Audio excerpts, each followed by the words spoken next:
জয় গুরু পরম প্রেমময় শ্রী ঠাকুর অনুকূলচন্দ্রের চরণে কোটি কোটি প্রণাম জানাই। সমগ্র প্রাণী জগতের মৌলিক চাওয়াটি হল অস্তিত্বের আকাঙ্ক্ষা। সকলেই থাকতে চায়, বাঁচতে চায়, বাড়তে চায় এবং সন্ততির মাধ্যমে অস্তিত্বের ধারা বজায় রেখে যেতে চায়। মানুষ অন্য সব প্রাণীর চেয়ে সেরা, তার আকাঙ্ক্ষাতেও সেই শ্রেষ্ঠত্বের প্রতিফলন ঘটে। মানুষ শুধু বাঁচতে চায় না, আনন্দে বাঁচতে চায় এবং তার সত্তার অংশীদার সবখানি পরিবেশকেও নন্দিত বর্ধিত করে নিজের অস্তিত্বকে সার্থকভাবে উপভোগ করতে চায়। কিন্তু তার মধ্যে রয়েছে সম্পূর্ণ বিপরীতমুখী নানা স্রোতের আবর্তন। তাই একদিকে তার কল্যাণ বুদ্ধি, অপরদিকে আক্রমণের শানিত আয়ুধ। প্রেম, করুণা, প্রীতি, স্নেহ সবই মানুষের গুণ। আবার আদিমতম পশুবৃত্তিজাত হিংসা, ক্রূরতা, যাকে প্রতিপক্ষ বোধ হবে তাকেই গুড়িয়ে দেওয়ার প্রবৃত্তি, এসবও মানুষের অবগুণ। এই দুই বৈপরীত্যের ঘাত প্রতিঘাতে যুগে যুগে মানব অস্তিত্বের সংকট উপস্থিত হয় এবং সংকট মোচনের প্রয়োজনে আবির্ভাব ঘটে যুগন্ধর মহাপুরুষের। মানুষ যখন ধ্বংসাত্মক প্রবৃত্তিমুখী চলনে নিজেকে এবং পরিবেশকে দূষিত করে তোলে, ব্যতিক্রমী চলনায় মঙ্গলকে ভুলে গিয়ে অমঙ্গলের অর্চনায় অবক্ষয়ের চরমে পৌঁছায়, তখন মানুষেরই অন্তরাত্মা এমন একজন দিশারিকে খোঁজে, যিনি তাকে মানসিক ও বাস্তব জীবনের নিম্নতম ধাপ থেকে ক্রমোত্তরণের পথে নিয়ে যেতে পারেন। আর এই সন্ধান, এই আকুল আকাঙ্ক্ষা যখন সামগ্রিকভাবে আন্তরিক হয়, তখন সেই সম্মিলিত আকুতির টানে জাগ্রত হন পরম সত্তা। সর্বগুণাধার ভগবান তখন মানব তথা সমগ্র জীবজগতের কল্যাণে নরদেহ নিয়ে উপযুক্ত আধারে আবির্ভূত হন। এমনই এক প্রেক্ষাপটে আবির্ভূত হয়েছিলেন শ্রী ঠাকুর অনুকূলচন্দ্র। 1295 বঙ্গাব্দের 30শে ভাদ্র বাংলার পাবনা জেলার বর্তমান বাংলাদেশের অন্তর্গত হিমায়তপুর গ্রামে শিবচন্দ্র চক্রবর্তী ও মাতা মনমোহিনী দেবীর যে সন্তানের আবির্ভাব ঘটল, পরবর্তীকালে তিনি শ্রী ঠাকুর অনুকূলচন্দ্র রূপে খ্যাত হন। গুটি কয়েক থেকে আজ কোটিতে উদ্ভিন্ন হয়ে উঠেছে শ্রী ঠাকুরের শিষ্য সংখ্যা। এদের কাছে প্রথম যুগের ভক্তরা আজ বিস্মৃতির অতল গহ্বরে ইতিহাসের সেই ভুলে যাওয়া গুরুত্বপূর্ণ অধ্যায়ের উন্মোচনের প্রয়োজনে এই জীবনীয় প্রয়াস। পূর্বগ যাঁরা, তাদের না জানলে, না বুঝলে বর্তমানের ভিত্তি দুর্বল হয়ে পড়ে। সেই পূর্বের আলোকে বর্তমান ও ভবিষ্যতের পথসন্ধানের উদ্দেশ্যেই ঋতায়নী ইউটিউব চ্যানেলের মালিকা গ্রন্থন। শ্রী ঠাকুরের অবিস্মরণীয় উক্তি, প্রথমে যারা গ্রহণ করেছিল তারা মাত্রই 2 জন। সে একজন আমার কৈশোরের খেলার সাথী, আমার অনন্ত মহারাজ, আর একজন কিশোরী মোহন দাস। এদের জীবন কথা তাই দয়ালের ঠাকুরের লীলা কথা। সাধন, ভজন, ইষ্টনিষ্ঠা ও ইষ্টবাহী চলন যে কত ব্যাপকতা বা বিস্তৃতি লাভ করতে পারে, ভক্তের জীবনী না জানলে বা ভক্তের জীবনই যেন তার দৃষ্টান্ত। এদের মধ্যে আমি পরপর যে কয়েকজন ভক্তের বা ঠাকুরের লীলা সঙ্গীর কথা বলবো একের পর এক, তারা হলেন শ্রী কিশোরী মোহন দাস, শ্রী অনন্তনাথ রায়, শ্রী সতীশচন্দ্র গোস্বামী, শ্রী দুর্গানাথ সান্যাল, শ্রী সতীশচন্দ্র জোয়ারদার, শ্রী সুশীলচন্দ্র বসু, শ্রী বিরাজ কৃষ্ণ ভট্টাচার্য, শ্রী শ্যামাচরণ মুখোপাধ্যায়, শ্রী তৈলক্যনাথ চক্রবর্তী, শ্রী কৃষ্ণ প্রসন্ন ভট্টাচার্য, শ্রী বঙ্কিমচন্দ্র রায়, শ্রী ব্রজগোপাল দত্ত রায়, শ্রী সুবোধচন্দ্র সেন, দেশবন্ধু শ্রী চিত্তরঞ্জন দাস, কবি হেমচন্দ্র মুখোপাধ্যায়, শ্রী প্যারীমোহন নন্দী, শ্রী পঞ্চানন সরকার, শ্রী শরৎচন্দ্র হালদার, শ্রী কেদারনাথ ভট্টাচার্য, শ্রী প্রফুল্ল কুমার দাস।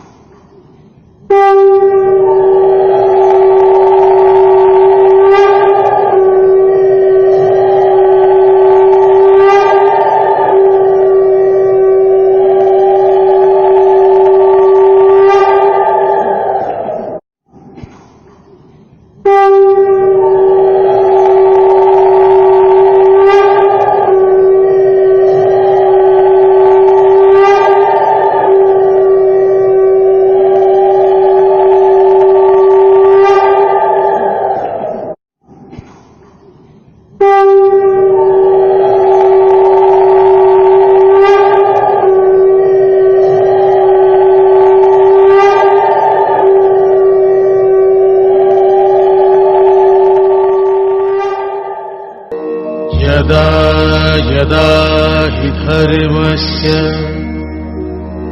ग्लानिर्भवति भारत अभ्युत्थानम् अधर्मस्य तदात्मानं सृजाम्यहम् परित्राणाय साधूनां विनाशाय च दुष्कृताम् धर्म संस्थापनार्थाय सम्भवामि युगे युगे।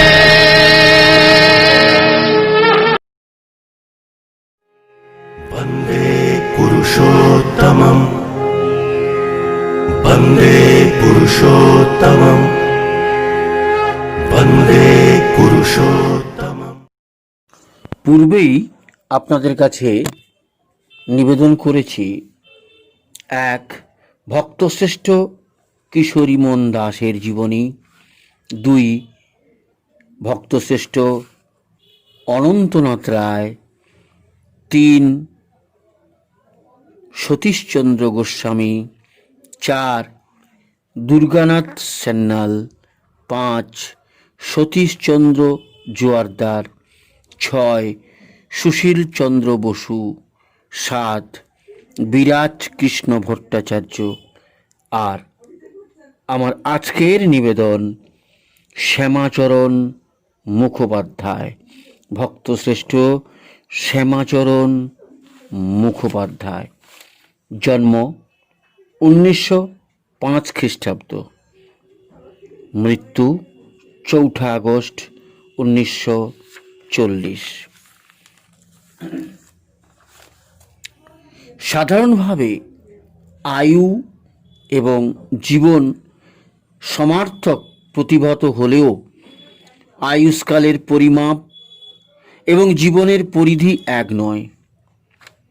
অদ্বৈত বেদান্তি শঙ্করাচার্য, কবি কিটস, সমাজ সংস্কারক ডিরোজিও, স্বামী বিবেকানন্দ প্রমুখ বরেণ্য ব্যক্তিবর্গের স্বল্পকালীন আয়ুষ্কালের মধ্যে যে মহাজীবন বিম্বিত হয়েছে মানব সভ্যতার ইতিহাসে, তা বহু সংখ্যক শতাধিক্রান্ত মানুষের সম্মিলিত জীবনের চেয়ে অনেক বেশি তাৎপর্যপূর্ণ এবং সুদূর প্রসারী ফলদায়ী।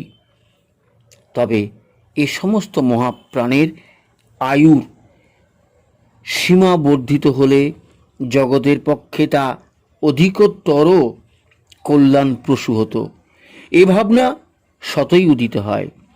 সৎসঙ্গ জগতের পরিমণ্ডলের অল্পায়ু অথচ জীবনের অধিকারী এমনই এক ব্যক্তিত্ব ছিলেন মেধাবী বিজ্ঞানী শ্যামাচরণ মুখোপাধ্যায়, যার জীবনী আলোচনা করলে তার অকাল প্রয়াণের বেদনা আজও যেন আচ্ছন্ন করে আমাদের। শ্যামাচরণ মুখোপাধ্যায়ের পূর্বপুরুষ ছিলেন হালি শহরের বাসিন্দা। তার পিতামহ নন্দকুমার মুখোপাধ্যায় এক ব্রিটিশ সংস্থার কর্মরত ছিলেন।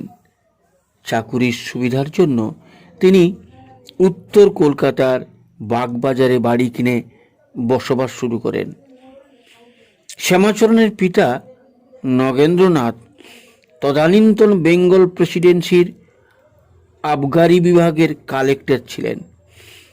তার প্রথমা স্ত্রী একটু শিশুপুত্র ও নবজাত কন্যা রেখে পরলোক গমন করার পরে দুর্গা সুন্দরী দেবীর সঙ্গে তার পরিণয় হয়। 1905 খ্রিস্টাব্দে শ্যামাচরণের জন্ম হয়। তিনি ছিলেন দুর্গা সুন্দরীর একমাত্র সন্তান। শ্যামাচরণের বয়স যখন 7 বছর মাত্র, তখন তার পিতা নগেন্দ্রনাথের মৃত্যু হয়। শিখরবাসিনী ও মায়ালতা নাম্নী 2 বোন ছিলেন দুর্গা সুন্দরীর। ঘটনাচক্রে এরা 3 বোনই অল্প সময়ের ব্যবধানে পতিবিয়োগের নিদারুণ দুর্ভাগ্য কবলিত হন। উত্তর কলকাতার গোয়াবাগানে 4 নম্বর ঈশ্বর মিল লেন, সেখানে এদের পিত্রালয়ে শোকাতুর ভগ্নিত্রয় কয়েকটি শিশু সন্তান সহ থাকতেন। শ্রী ঠাকুর অনুকূলচন্দ্রের দ্বিতীয় ভ্রাতা পূজনীয় খেপুদা সেই সময় ওই বাড়ির একটি অংশ ভাড়া নিয়ে কলকাতায় আইন পড়তেন। ঠাকুর জননী মনোমোহিনী দেবী মাঝে মধ্যেই কলকাতায় এসে ওই বাড়িতে উঠতেন।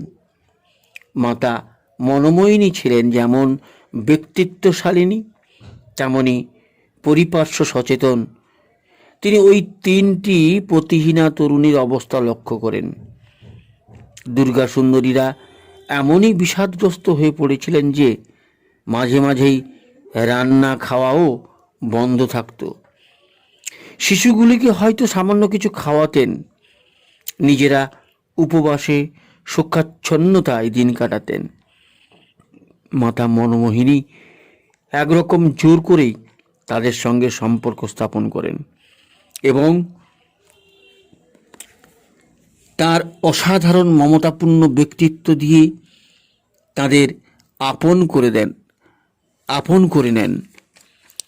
যেদিন দেখতেন তাদের রান্নাবান্নার উদ্যোগ নেই, সেদিন গিয়ে বলতেন, আজ ভাবছি তোমাদের সঙ্গে এক মুঠো খাবো, অসুবিধা হবে না তো?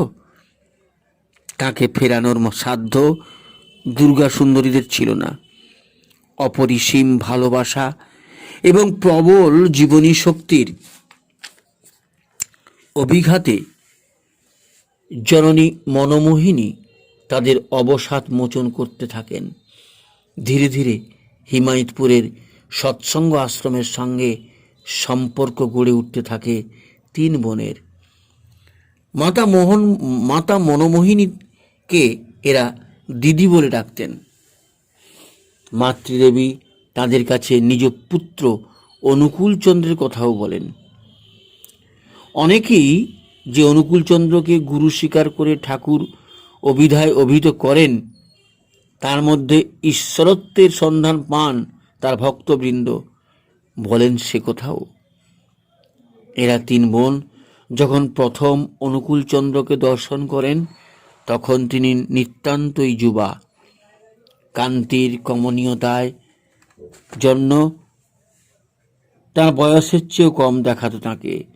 তাকে দেখে দুর্গা সুন্দরী মাতা মনমোহিনীকে বলে ওঠেন, দিদি, এর কথাই এত শুনি, এই তো দেখছি আমার গোপালী। তিনি তার পুত্র শ্যামাচরণকে গোপাল বলে ডাকতেন। মাতৃদেবীকে দিদি সম্বোধন করতেন বলে ঠাকুর ওই ভগ্নিত্রয়কে মাসিমা সম্বোধন করতেন। সে কারণে আশ্রমে এরা শেখর মাসিমা, দুর্গা মাসিমা এবং মায়া মাসিমা পরিচয়ে খ্যাত ছিলেন। এরাও ঠাকুরকে গোপালী বলেই ডাকতেন এবং গোপালী হয়ে উঠেছিলেন তাদের প্রাণের ধন, জীবনের কেন্দ্র। এরপর থেকেই প্রায়শই দুর্গা সুন্দরী হিমায়তপুরে থাকতেন। কলকাতায় অবশ্য আসা যাওয়া ছিল সবসময়ই, কারণ শ্যামাচরণ কলকাতায় থেকেই পড়াশোনা করতেন। তার বয়স যখন 12 বছর, তখন মাতা মনমোহিনী দেবী তাকে সৎ নামে দীক্ষা দেন। এটি 1917 খ্রিস্টাব্দের ঘটনা। শ্যামাচরণ মাঝে মাঝে কলকাতা থেকে হিমায়তপুর আশ্রমে যেতেন। তার মা মাসিমাদের পরম আকর্ষণের কেন্দ্রবিন্দু স্বরূপ ঠাকুরের প্রতি শৈশব সহজ স্বাভাবিক অনুরাগ ও শ্রদ্ধা গড়ে উঠেছিল তার মনে। তবে তারুণ্যের প্রবল জোয়ারে সে সময়কার বাংলার বিপ্লবী রাজনীতির ছোঁয়াও সঞ্চারিত হচ্ছিল তার অন্তরে। হিমায়তপুর আশ্রমে যখন শ্রী ঠাকুরের কর্মকাণ্ডের যুগ চলছে, অখ্যাত এক পল্লীর প্রত্যন্ত প্রদেশে বিশ্ববিজ্ঞান কেন্দ্র, সৎসঙ্গ কেমিক্যাল ওয়ার্কস, মেকানিক্যাল ওয়ার্কশপ ইত্যাদি নানা অভাবনীয় বিজ্ঞানমুখী প্রতিষ্ঠান স্থাপিত হয়েছে অথবা হচ্ছে। রসায়নবিদ রবীন্দ্রনাথ ভট্টাচার্য একমুখ দাড়ির জন্য, যিনি দাড়ি বীরেন্দা নামে সমধিক পরিচিত ছিলেন, ঠাকুর প্রদত্ত ফর্মুলা বাস্তবায়িত করে প্রিভেন্টিনা মলম তৈরির প্রয়াস চালাচ্ছেন। সে সময় মলমের দাহ্য অংশের স্বচ্ছতা কিছুতেই আসছিল না। শ্যামাচরণ তখন কেমিস্ট্রি অনার্স নিয়ে স্কটিশ চার্চ কলেজে বিএসসি পড়ছেন। আশ্রমে এসে কেমিক্যাল ওয়ার্কসে গেছেন প্রিভেন্টিনা তৈরির অগ্রগতি দেখতে। প্যারাফিন নিয়ে কাজ হচ্ছিল তখন। রসায়নের ছাত্র শ্যামাচরণও হাত লাগিয়েছেন। তাতে হঠাৎ আগুন লেগে ভয়ানকভাবে ঝলসে গেল তার সর্বাঙ্গ। সেই সময় ঠাকুরের বিশিষ্ট ভক্ত ডাক্তার সুবোধ সেন আশ্রমে এসেছেন। তাকে ঠাকুর বলেন, দেখ দেখ, ওষুধ তৈরি করতে গিয়ে কি অবস্থা। ডাক্তার বললেন, ওষুধ ওর জন্যই তো বানানো হচ্ছিল না। ঠাকুর হাসেন, কি কি যে কও তুমি। কিন্তু ওই প্রিভেন্টিনা লাগিয়েই শ্যামাচরণের দগ্ধ ক্ষত সম্পূর্ণ নিরাময় হলো। স্কটিশ চার্চ কলেজ থেকে কৃতিত্বের সঙ্গে কেমিস্ট্রি অনার্স নিয়ে বিএসসি পাশ করে প্রেসিডেন্সি কলেজে এমএসসি পড়তে শুরু করলেন শ্যামাচরণ। সুন্দর চেহারা, মেধাবী ছাত্র, সম্ভ্রান্ত বংশ, পরিশীলিত আচরণ ও বচন, কিন্তু বাহ্যত শান্ত যুবকটির অন্তঃস্থলে দেশজোড়া স্বাধীনতা আন্দোলনের আগুন এমনভাবে সংক্রামিত হয়েছিল যে অভিভাবক পরিজনবর্গের অগোচরে গুপ্ত সন্ত্রাসবাদী সমিতির সঙ্গে যুক্ত হন তিনি। হঠাৎ একদিন বাগবাজারে তাঁর পৈতৃক বাড়িতে পুলিশ হানা দেয়।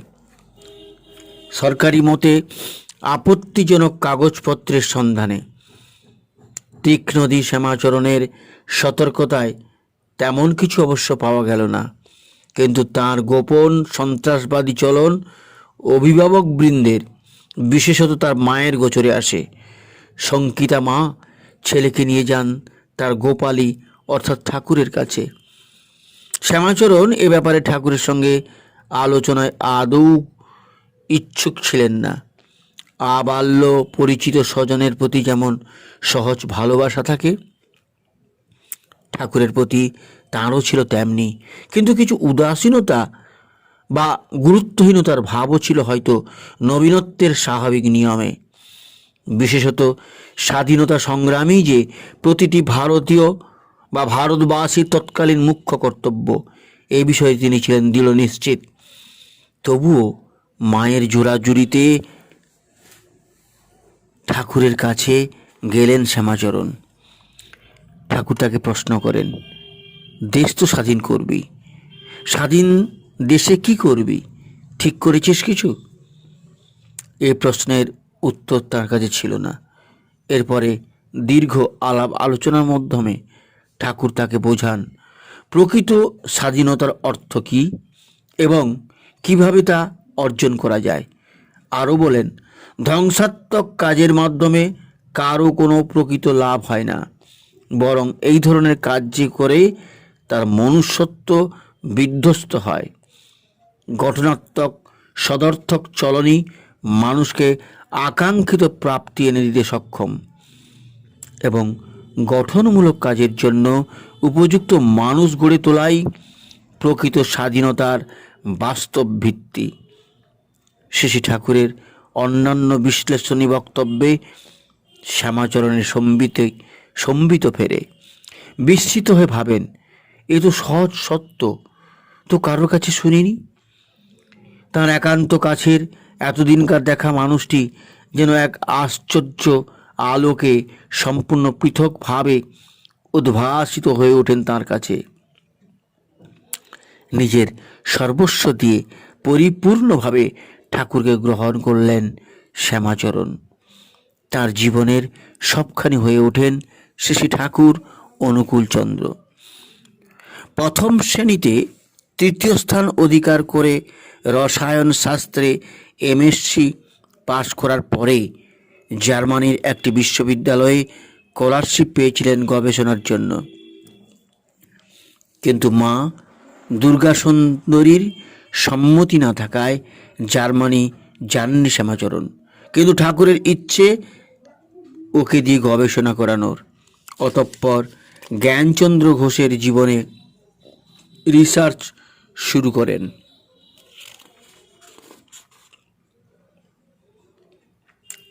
অতঃপর জ্ঞানচন্দ্র ঘোষের অধীনে রিসার্চ শুরু করেন। আশ্রমের সঙ্গে বন্ধনও বাড়তে থাকে। স্বাভাবিকভাবে বন্ধনও বাড়তে লাগলো। 1927 তৎকালীন সৎসঙ্গ সেক্রেটারি সুশীলচন্দ্র বসু কার্যান্তরে বেশ কিছুদিনের জন্য অন্যত্র যান। তখন সৎসঙ্গের সেক্রেটারি হন 22 বছরের যুবক শ্যামাচরণ। ইত্যবসরে নবদ্বীপের অশ্বিনী চট্টোপাধ্যায়ের কন্যা পঞ্চদশী রেণুর সঙ্গে শ্যামাচরণের পরিণয় সম্পন্ন হয়। পাত্রী নির্বাচনের জন্য জননী দুর্গাসুন্দরী বেশ কিছু সম্ভ্রান্ত বংশীয়া সুন্দরী পাত্রীর ফটো সংগ্রহ করেছিলেন। রেণুর ফটো ছিল তার মধ্যে, তবে রূপের বিচারে তিনি অন্যান্য কয়েকজনের তুলনায় ন্যূন ছিলেন। দুর্গাসুন্দরীর খুব স্বাদ ছিল রূপবান একমাত্র পুত্রের জন্য পরমা সুন্দরী বধূ আনবেন।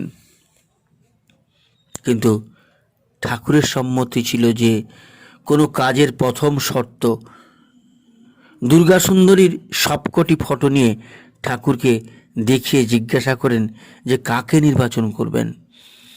ঠাকুর রেণুর ফটোটি নির্বাচন করলেন। দুর্গাসুন্দরী বললেন, এ তো তেমন সুন্দরী নয়, এর চেয়ে আরও কত সুন্দরী রয়েছে। ঠাকুর বললেন, না না, ওই ভালো, ওই ভালো। ব্যাস, পাত্রী স্থির হয়ে গেল। রেণু 12 বছর বয়স পর্যন্ত স্কুলে যান এবং বাড়িতে পিতার তত্ত্বাবধানে ম্যাট্রিক পর্যায়ে বাংলা, সংস্কৃত ও গণিত শিক্ষা করেন। পরবর্তীকালে শ্রী ঠাকুর হিমায়তপুর আশ্রমে মেয়েদের শিক্ষার উপর বিশেষ গুরুত্ব দেন এবং তাদের 3 বছরের মধ্যেই ম্যাট্রিক পরীক্ষার বসার উপযুক্ত করে তোলার ব্যবস্থা করেন। এই প্রকল্পে অপর কারও কয়েকজনের সঙ্গে রেণুও ছিলেন প্রথম ব্যাচের ম্যাট্রিক পরীক্ষার্থীদের একজন। এরপরে তিনি ঠাকুরেরই ইচ্ছানুযায়ী আইএসসি এবং বিএসসি পাশ করেন এবং বৈজ্ঞানিক স্বামীর গবেষণা কর্মে সহায়তা করে সর্বার্থে প্রকৃত সহধর্মিণী হয়ে ওঠেন। তখন হিমায়তপুর সৎসঙ্গর আশ্রমে বিভিন্ন ঔষধের জন্য উপযোগী গাছালির বাগান ছিল। সেখান থেকে যে সময়ে যে গাছের গুণ সর্বাধিক পাওয়া সম্ভব সেই সময়ে সেই গাছ তোলা হতো ওষুধ তৈরির জন্য। এই উদ্দেশ্যে গাছ এবং লতার নিষ্কাশিত করা হতো অ্যাক্টিভ অ্যালকোহলের দ্বারা।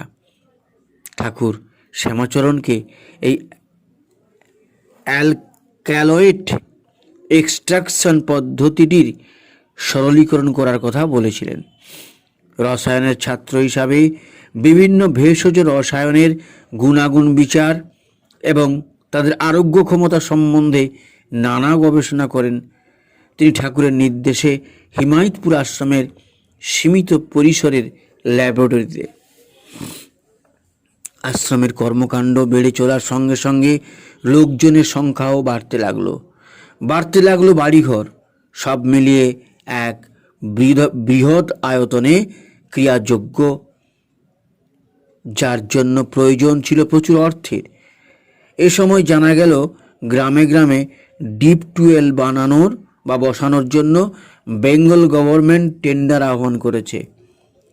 আশ্রমিক রাধারামন জোয়ারদার ছিলেন এই বিষয়ে অভিজ্ঞ মানুষ। তিনি জানালেন বা তিনি বললেন কোটেশন দেওয়া হোক। ডিপ টিউবওয়েল বসাতে গেলে 150 ফুট থেকে 300 ফুট পর্যন্ত খনন করতে হতো।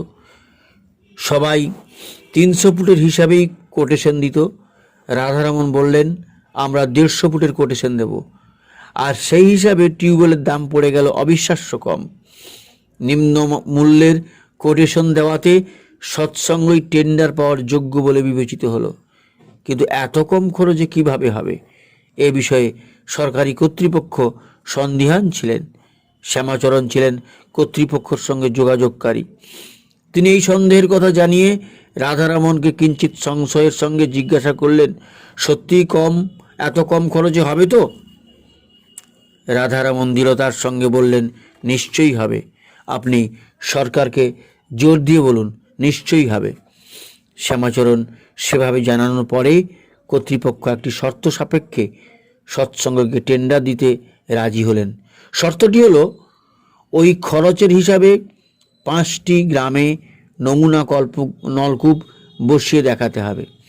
যদি ওই 5টি নমুনা যথাযথভাবে জল তুলতে পারে তাহলে ওই 5টির দাম সহ পুরো টেন্ডার সৎসঙ্গকে দেওয়া হবে। কিন্তু যদি ব্যাপারটি সার্থক না হয় তাহলে ওই 5টির দামের লোকসান সৎসঙ্গকেই বহন করতে হবে। সেই শর্ত অনুযায়ী 5টি গ্রামে অত্যন্ত সাফল্যের সঙ্গে ওই খরচে নমুনা নলকূপ বসানোর পরে টেন্ডার সৎসঙ্গের করায়ত্ত হলো। নির্দিষ্ট সময়ের মধ্যে ওই নলকূপ বসানোর কাজ তৎপরতার সঙ্গে সমাপ্ত করার ফলে সৎসঙ্গের তহবিলে কিছু টাকা এলো। কিন্তু টাকার প্রয়োজন বেড়েই চলল। বেশ কিছু স্যানিটারি ল্যাট্রিন তৈরির একটি সরকারি পরিকল্পনাও জানা গেল। পূর্বোক্ত কর্মসমাপনের সুনামের সুবাদে এবারের টেন্ডার সহজেই পাওয়া গেল এবং এবারেও কম খরচে কম সময়ে উন্নত মানের কর্মদক্ষতা দেখানোর সুযোগ পেলেন সৎসঙ্গের কর্মীবৃন্দ। এ সমস্ত কাজ যে এত সুষ্ঠুভাবে নৈপুণ্যের সঙ্গে সম্পন্ন হতো তার কারণ এসব কাজে যারা নিয়োজিত ছিলেন তারা প্রত্যেককেই বিশিষ্ট সামাজিক, আর্থিক, সাংস্কৃতিক পটভূমি থেকে আসা উন্নত গুণমান সম্পন্ন ব্যক্তি এবং এরা ছিলেন আশ্চর্য রকমের আত্মস্বার্থবোধ শূন্য। তাদের জীবনের কেন্দ্রবিন্দু শেষী ঠাকুরের প্রতি অসীম ভালোবাসাই ছিল তাদের সর্ববিধ কর্ম প্রণোদনার চালিকা শক্তি। সবসময় পদ্মা নদীর উপর দিয়ে সারা ব্রিজ তৈরির পরিকল্পনা গ্রহণ করে ইংরেজ সরকার। এই প্রকল্প রূপায়ণে বহু তরতাজা প্রাণ বলি হয় অশান্ত পদ্মার খরস্রোতে।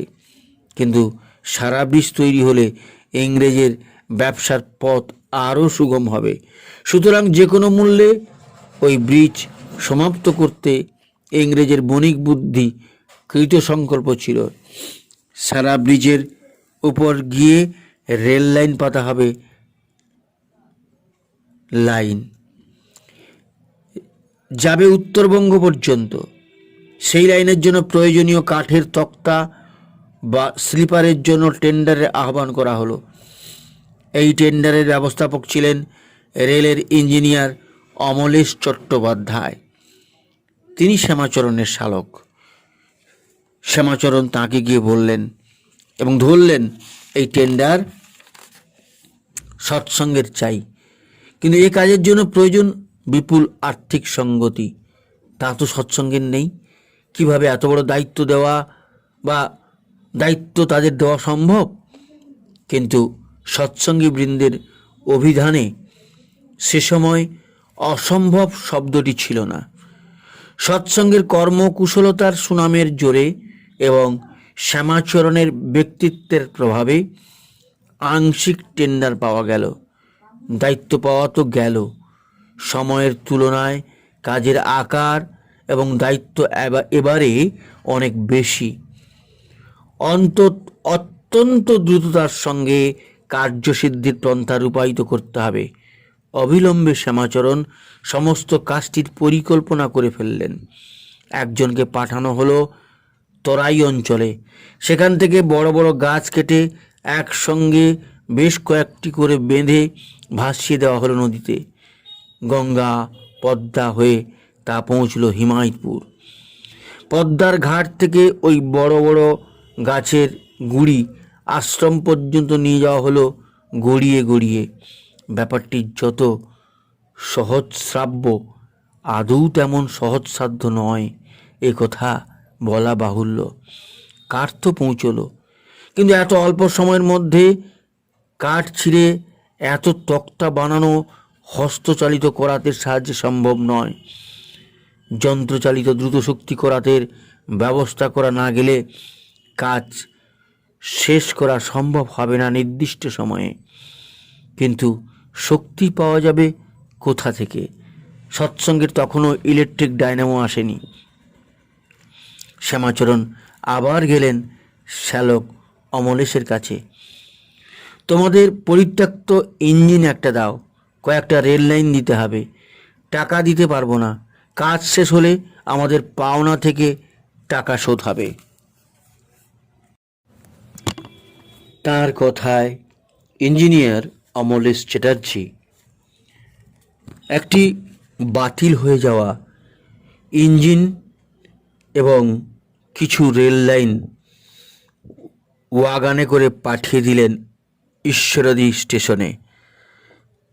ঈশ্বরদী স্টেশন থেকে পাবনা শহর, শহর থেকে হিমায়তপুর আশ্রম প্রায় 21 মাইল দূরত্ব। রেলপথ ছাড়া ওই বিপুল ওজনের ইঞ্জিন কিভাবে এতখানি দূরত্ব অতিক্রম করবে?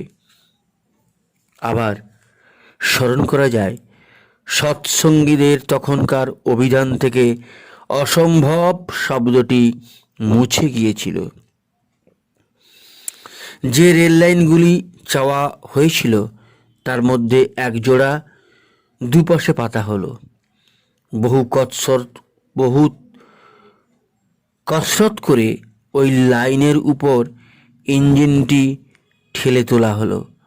তারপর সবাই মিলে ওই লাইনের উপর দিয়ে ইঞ্জিনকে ঠেলে গড়িয়ে নিয়ে যেতে লাগলেন। কিছুটা এগোনোর পর আবার সামনের আরেক জোড়া রেল পেতে ইঞ্জিনকে তার উপর দিয়ে ঘোরানো হতে লাগলো। ততক্ষণে পেছনের দিকের রেলগুলি খুলে আবার সামনে পাতার ব্যবস্থা হলো। এভাবে রিলে পদ্ধতিতে ঠেলতে ঠেলতে ওই দীর্ঘ পথ পাড়ি দিয়ে ইঞ্জিন নিয়ে পৌঁছানো হলো আশ্রমে। পাবনা শহরের চওড়া পিচের রাস্তার উপর দিয়ে রেল লাইন পেতে তার উপর দিয়ে একটি ইঞ্জিনকে ঠেলে নিয়ে চলেছেন একদল ভদ্রলোক, যাদের মধ্যে বিলেত ফেরত ইঞ্জিনিয়ার, মস্ত ডিগ্রিধারী পণ্ডিত, ম্যাজিস্ট্রেটের পদ প্রত্যাখ্যানকারী করা মানুষ, এমনকি স্বয়ং ঠাকুরও আছেন। এমন অভাবনীয় দৃশ্য বা ঘটনা আজকের প্রযুক্তি সর্বস্ব একান্ত আত্মস্বার্থী পৃথিবীতে দাঁড়িয়ে কল্পনায় আনাও কষ্টসাধ্য।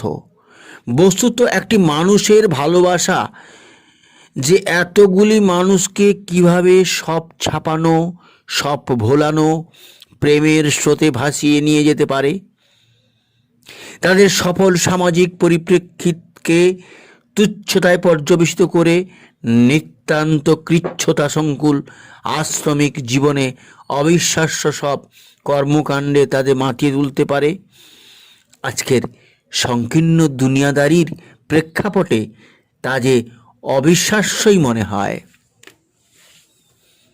যা হোক, ইঞ্জিন তো পৌঁছলো।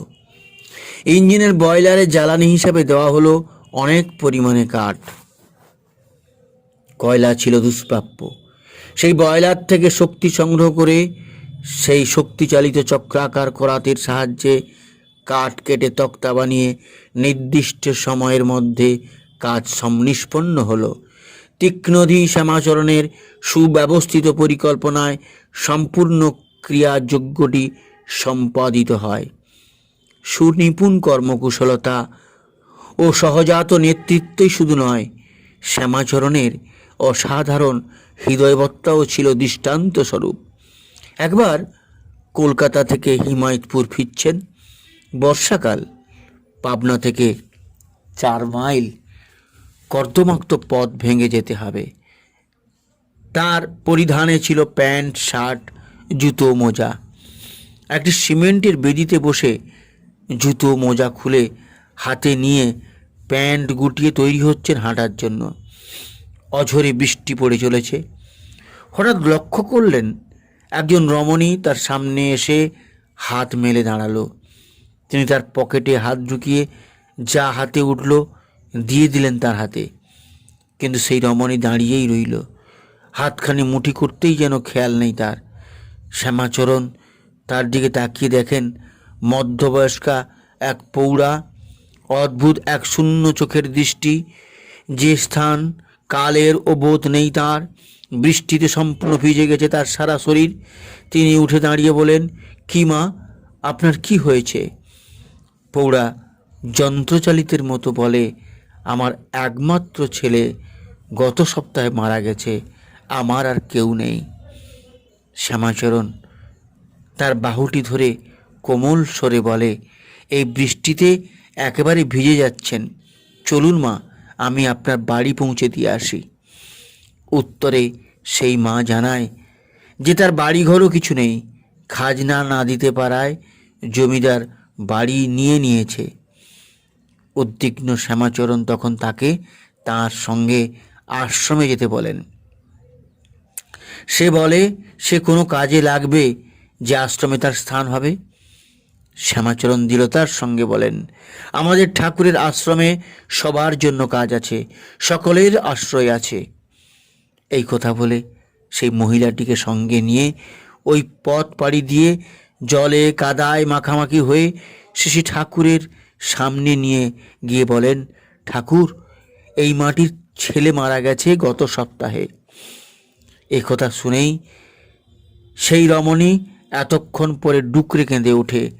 ঠাকুর মধুর গভীর স্বরে বলেন, মারে, এই তো আমি তোর ছেলে, তোকে যে আমার ভীষণ দরকার, যা এখন ভেতরে গিয়ে নিয়ে ধুয়ে আয়।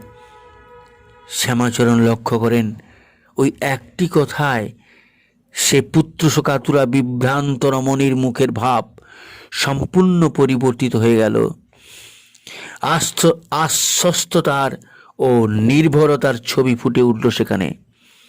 তদবধি সে ঠাকুরের আশ্রয়ই ছিল। 1935-এ একবার বাংলার তৎকালীন গভর্নর জন অ্যান্ডারসন পাবনায় আসেন কোনো কার্যোপলক্ষে। সে সময় তিনি পদ্মাবক্ষে বজরায় কিছুদিন বিশ্রামের জন্য অবস্থান করছিলেন। সৎসঙ্গের সেক্রেটারি শ্যামাচরণ স্থির করলেন অ্যান্ডারসনকে একবার সৎসঙ্গ আশ্রম দেখাতে বা দেখতে আসার আমন্ত্রণ জানাবেন। সুন্দর ধুতি পাঞ্জাবিতে সজ্জিত হয়ে তার একটি সোনা বাঁধানো ছড়ি ছিল, সেইটি হাতে নিয়ে একখানি নৌকায় করে গভর্নরের বজরার কাছে গেলেন। সামনে গভর্নরের রক্ষী নৌকা ছিল, তারা তার নৌকা আটকালো। তিনি বললেন তিনি গভর্নরের সঙ্গে দেখা করতে চান। রক্ষীরা প্রথমে রাজি হচ্ছিল না, কিন্তু তার ব্যক্তিত্বপূর্ণ কথাবার্তায় প্রভাবিত হয়ে তারা তাকে অ্যান্ডারসনের সেক্রেটারির সঙ্গে দেখা করতে দেন। সেক্রেটারির হাতে শ্যামাচরণ নিজের ভিজিটিং কার্ড দেন। ওই রকম গ্রাম্য পরিবেশে একজন সুসজ্জিত মানুষকে দেখে এবং তার কাছ থেকে ভিজিটিং কার্ড পেয়ে সেক্রেটারি অবাক হয়ে যান। পরে তার সঙ্গে বাক্যালাপের পর তার পরিমার্জিত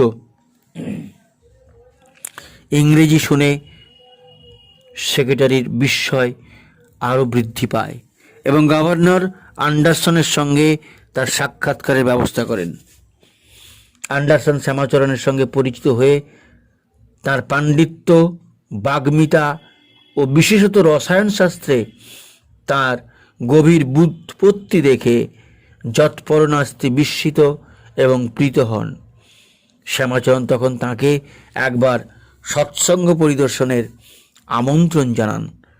অ্যান্ডারসন জানান যে পূর্ব নির্ধারিত কর্মসূচি নির্দিষ্ট থাকায় সেবারে তিনি যেতে পারবেন না, তবে 3-4 মাস পরে আবার একবার তার ওই অঞ্চলে আসার কথা। সে সময় তিনি অবশ্যই সৎসঙ্গ দর্শনে যাবেন। তিনি কথা রেখেছিলেন, নির্দিষ্ট সময়ে সৎসঙ্গ আশ্রমে দেখতে এসেছিলেন। সময়টি ছিল বর্ষাকাল, কাঁচামাটির রাস্তা। সে সময় এমন কর্দমাক্ত হয়ে থাকে যে তাতে গাড়ি চলাচল করা মুশকিল। গভর্নর আশ্রমে যাবেন বলে তার যাতায়াতের সুবিধার জন্য পাবনা শহর থেকে হিমায়তপুর আশ্রম পর্যন্ত কাঁচা মাটির রাস্তা সরকারের উদ্যোগে পিচ ঢেলে পাকা করে দেওয়া হলো। যথাসময়ে অ্যান্ডারসন আসেন এবং আশ্রমের কর্মকাণ্ড দেখে অত্যন্ত প্রীত হন। তার মুগ্ধতাও ফুটে ওঠে তার মন্তব্যে। The satsang is doing excellent work in education, art, social service and religion. I am sure the ashram is a force with great potentialities for the moral and physical betterment of Bengal, and I wish it every success in surmounting the difficulties which face it. As far as it may lie in my power to do so, I shall be glad to assist in the connection. আশ্রমে কলাকেন্দ্রের চিত্রশিল্পী অ্যান্ডারসনের একটি তৈলচিত্র অঙ্কন করেন। পরে শ্যামাচরণ তার মাস্তুত ভাই হরেরাম চক্রবর্তী এবং আরও একজনকে সঙ্গে নিয়ে সেই তৈলচিত্রটি কলকাতায় রাজভবনে পৌঁছাতে যান। রাজভবনে যে ঘরে গভর্নরের দর্শনার্থী বিভিন্ন বিশিষ্ট এবং সমাজের উচ্চবর্গের ব্যক্তি অপেক্ষা করছিলেন, সেখানে প্রথমে তৈলচিত্রটি নিয়ে তারা প্রবেশ করেন। শ্যামাচরণ ভিজিটিং কার্ড পাঠানোর পরে অন্যান্য দর্শনার্থীদের বিস্মিত ও ঈর্ষান্বিত দৃষ্টির সামনে আগে শ্যামাচরণকে ডেকে পাঠান অ্যান্ডারসন। তৈলচিত্রটি ভেতরে পৌঁছে দিয়েই হরেরাম ও অপরজন বাইরে চলে আসেন। শ্যামাচরণ থেকে যান অ্যান্ডারসনের সঙ্গে কথা বলার জন্য। তার জন্য বরাদ্দ ছিল 10 মিনিট, কিন্তু কথাবার্তার পরে তিনি যখন বেরোলেন তখন 8 ঘন্টা অতিক্রান্ত হয়ে গেছে। শ্রী ঠাকুরকে কেন্দ্র করে সুসংগত চলনের মধ্য দিয়ে শ্যামাচরণের সহজাত সুন্দর ব্যক্তিত্ব এমন এক অনন্য মাত্রা অর্জন করেছিল যে কোনো শ্রেণীর মানুষই তার সঙ্গে আলাপে মুগ্ধ হতেন। তার সান্নিধ্য ছিল সকলের পক্ষেই কাম্য। প্রায় শূন্য থেকে যেভাবে ঠাকুরকে কেন্দ্র করে হিমায়তপুর সৎসঙ্গ আশ্রম সমাজের সর্বস্তরের অতগুলি মানুষকে নিয়ে অকল্পনীয় কর্মকাণ্ড সাধন করে বেড়ে উঠতে লাগলো, তা অনেকের পক্ষেই ঈর্ষণীয় ছিল। বিশেষত মেয়েদের লেখাপড়া শেখানো এবং অন্যান্য অনেক দিক দিয়ে তাদের স্বাবলম্বী করে তোলার যে প্রগতিশীল পদক্ষেপ শ্রী ঠাকুর গ্রহণ করেছিলেন, সংকীর্ণ গণ্ডিবদ্ধ পারিপার্শ্বিক দৃষ্টিভঙ্গিতে তা প্রয়াসই নিন্দিত হতো।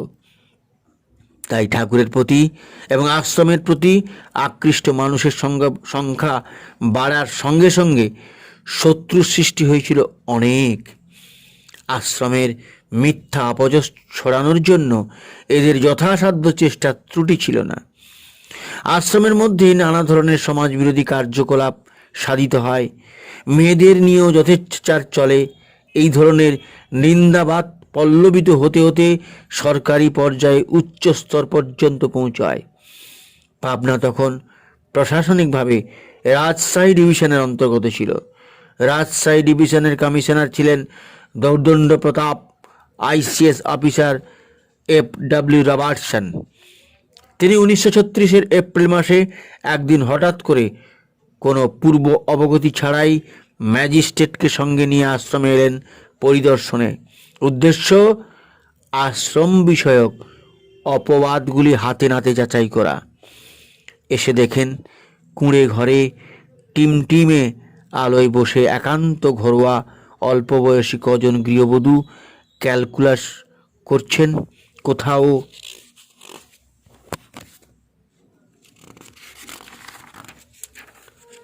মেয়েদের সেলাইয়ের ক্লাস হচ্ছে, কোথাও বা 50-60 বছরের মহিলারা পড়াশোনা করছেন।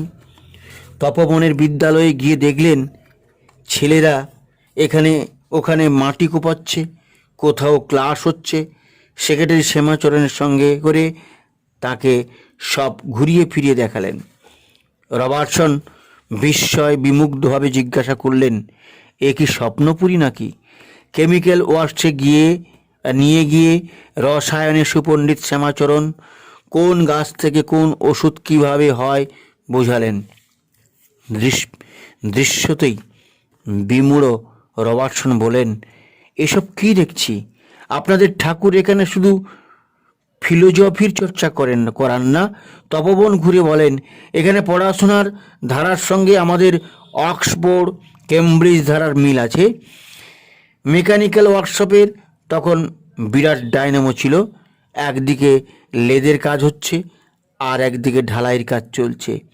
রবার্টসন যত দেখেন তত অবাক হন, সপ্রশংস গভীর বিস্ময়ে বলেন, এই অজপাড়ায় আপনাদের ঠাকুর এত কিছু করান?